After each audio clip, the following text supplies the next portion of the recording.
दोस्तों नमस्कार, स्वागत है आप सभी का द बिहार टॉप में। दोस्तों ये वीडियो बहुत खास होने जा रहा है क्योंकि इस वीडियो में आपको हम ऐसी खबर बताएंगे जो आपको गुदगुदा देगा, मजा भी आएगा। बिहार के राजनीति से जुड़ी खबर है, बहुत बड़ी खबर है दोस्तों। चिराग पासवान पर बीते 3 दिनों से 72 घंटों से लगातार चर्चा हो रही है कि चिराग बिहार आएंगे, क्या गठबंधन होगा, सीएम का चेहरा बनेंगे नहीं बनेंगे। नीतीश कुमार को चैलेंज कर रहे हैं तो कोई कह रहा है कि बीजेपी का ये एक चाल है। बहुत तरह की बातें मतलब राजनीतिक गलियारों में और मीडिया पटल पर चल रही है। लेकिन दोस्तों 2025 का विधानसभा चुनाव पर हम चर्चा करें उससे पहले हम चाहेंगे कि आपको फ्लैशबैक में ले जाए, इतिहास में ले जाए। ज़्यादा पुराना इतिहास नहीं, साल 2005 आप चलिए। साल 2005 में दोस्तों 2 बार चुनाव हुआ था और इस कहानी को सुनाकर फिर हम आएंगे आज की परिदृश्य पर। लेकिन एक कहानी बताना जरूरी है कि 2005 में हुआ क्या था। 2005 में दोस्तों बिहार में 2 बार चुनाव हुआ था। पहला चुनाव जनवरी फरवरी के महीने में हुआ था। त्रिशंकु विधानसभा हुआ, मतलब हांग असेंबली हुआ। किसी पार्टी को पूर्ण बहुमत नहीं मिल पाया। जहां तक मुझे याद है दोस्तों 75 सीटें आरजेडी को आई थी, 29 सीटें लोजपा रामविलास को, उस समय रामविलास नहीं लोजपा पार्टी हुआ करती थी, रामविलास पासवान उसके नेता हुआ करते थे। 8 या 9 सीटें कांग्रेस पार्टी को आई थी और 20 सीटें लेफ्ट सपा और बसपा को मिलाकर आई थी। अब चूंकि बड़ा संख्या 29 विधायकों का रामविलास के साथ था, रामविलास पासवान के साथ था, तो लालू प्रसाद यादव ने दोस्तों ऑफर दिया रामविलास जी को कि आप मुख्यमंत्री बनिए, हमारा समर्थन आपको रहेगा। मतलब नीतीश कुमार को कैसे भी मुख्यमंत्री बनने से रोकना था। ये सबसे प्रथम कार्य लालू यादव का था, पहला काम, मतलब प्रायोरिटी बेसिस पे इस काम को करना था। लेकिन हुआ क्या, रामविलास पासवान ने भी एक चाल चला, हालांकि वो चाल बहुत उल्टा पड़ गया उन पर। उन्होंने शर्त रख दिया कि लालू प्रसाद यादव का वो समर्थन तभी लेंगे जब कोई मुस्लिम चेहरा को लालू प्रसाद यादव आगे करते हैं, किसी मुस्लिम फेस को बिहार का मुख्यमंत्री बनने के लिए। अब इस पर लालू प्रसाद यादव तैयार नहीं थे, बिल्कुल तैयार नहीं थे। तो हुआ क्या, असेंबली भंग हुआ। असेंबली तो था भी नहीं, वैसे बना ही नहीं था, लेकिन बिहार चला गया राष्ट्रपति शासन में। बूटा सिंह तब बिहार के गवर्नर हुआ करते थे और दोबारा जब चुनाव हुआ अक्टूबर नवंबर के महीने में, तब पूर्ण बहुमत एनडीए को आया और नीतीश कुमार बिहार की गद्दी पर काबिज हुए। अभी कहानी तो दोस्तों आपको हम क्यों बता रहे हैं, हम इसलिए ये कहानी बता रहे हैं क्योंकि 2025 में कुछ उसी तरह का दृश्य बनते हुए दिख रहा है। अब आप पूछिए कैसे। देखिए एक बहुत बड़ी खबर हम तक पहुंची।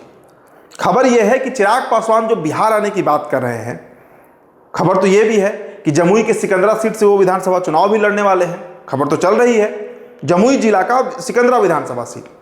अब बिहार आने के पीछे की कहानी आप समझिए। क्या साल 2005 का इतिहास 2025 में फिर दोहराया जाएगा? क्या बीजेपी का सीएम ना बने, क्या नीतीश कुमार सीएम ना बने, एनडीए की सरकार चली जाए, इसके लिए कांग्रेस को रणनीति बना रही है? क्या रणनीति है, इस पर आप गौर करिएगा। 2 दिनों से दोस्तों खबर एक चल रही है बड़ी जोर शोर से कि चिराग पासवान, प्रशांत किशोर यानी जनसुराज और कांग्रेस पार्टी मिलकर चुनाव लड़ सकती है। खबर तो आपने देखा होगा, हमने भी खबर उस पर किया था और इसकी चर्चा पुरजोर चर्चा है। ये कोई हवा हवाई खबर नहीं है कि प्रशांत किशोर और चिराग पासवान के बीच वार्तालाप स्थापित हो रहा है, बातचीत चल रहा है और इसमें कांग्रेस पार्टी बड़ी भूमिका निभा रही है। तो अगर ये तीनों मिलकर चुनाव लड़ते हैं दोस्तों, और एनडीए अलग चुनाव लड़ती है और महागठबंधन अलग चुनाव लड़ती है, तो इस परिदृश्य में अगर 80-90 सीटें, मेरी बातों को गौर करिएगा आप, 80-90 सीटें अगर महागठबंधन जीत जाती है, यानी लालू प्रसाद यादव की पार्टी जो है राजद, तेजस्वी यादव जीत जाते हैं, और अगर उसमें 30-35 सीटें अगर जो नया गठबंधन बन रहा है कांग्रेस, लोजपा रामविलास और जनसुराज का, उनको आ जाता है, तो तेजस्वी यादव शायद इस बात के लिए तैयार हो जाएं, क्योंकि हमारे सोर्स इस बात को कंफर्म कर रहे हैं कि बातचीत तेजस्वी प्रसाद यादव और चिराग पासवान के बीच चल रही है। देखिए दोस्तों, लोकसभा के चुनाव के समय भी हमने वो खबर बताया था और उस खबर पर 6 महीने बाद मुहर लगा।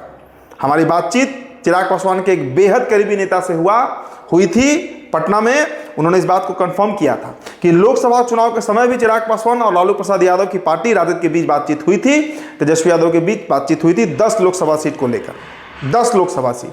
हालांकि वो डील नहीं हो पाया और बीजेपी तैयार हो गई, तो चिराग पासवान इधर रहकर चुनाव लड़ लिए। अब क्या अपडेट है, तो अगर दोस्तों 123-122 का आंकड़ा जनसुराज, पीके, चिराग पासवान, लोजपा रामविलास और कांग्रेस मिलकर पूरा कर लेती है, तो चिराग पासवान को आगे कर दिया जाएगा सीएम फेस के लिए। मतलब समझिए इस खेल का, ये बहुत बड़ी स्टोरी है दोस्तों कि तेजस्वी प्रसाद यादव कैसे भी इस बार बिहार में सत्ता परिवर्तन करवा देंगे।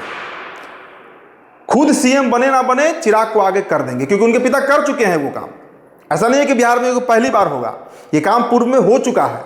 लालू प्रसाद यादव ने खुला ऑफर दिया था रामविलास पासवान को कि आइए और मुख्यमंत्री बनिए, लेकिन उस समय एक चूक हो गई थी और उस चूक को सुधारने का समय इस बार फिर से चिराग पासवान को मिल सकता है। देखिए ये खबर है, अंदर खाने से ये खबर आई है और इस बात पर मुहर लगते हुए दिख रहा है, क्योंकि देखिए दोस्तों, जिस तरह का राजनीतिक समीकरण बन रहा है बिहार में, एक बात तो तय है कि चिराग पासवान कुछ ना कुछ खेल इस विधानसभा चुनाव में करेंगे। एक और खबर आपको बता देते हैं।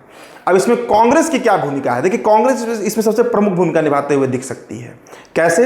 कांग्रेस को केंद्र में भी बीजेपी को कमजोर करना है, तो अगर चिराग इधर आते हैं तो कम से कम एक सांसद तो कम हो जाएगा। देखिए इनके पार्टी के जो अन्य सांसद हैं, चाहे वैशाली से वीणा देवी का आप जिक्र कीजिए, खगड़िया से आप राजेश वर्मा की बात कर लीजिए, या समस्तीपुर से आप संभवी चौधरी की बात कर लीजिए, इनका अभी कोई ठीक नहीं है कहाँ रहेंगे। खबर तो हमारे पास ये भी है कि भारतीय जनता पार्टी इन पर ग्रिप बनाई हुई है कि अगर चिराग जाते भी हैं उधर तो ये कम से कम टिक जाए।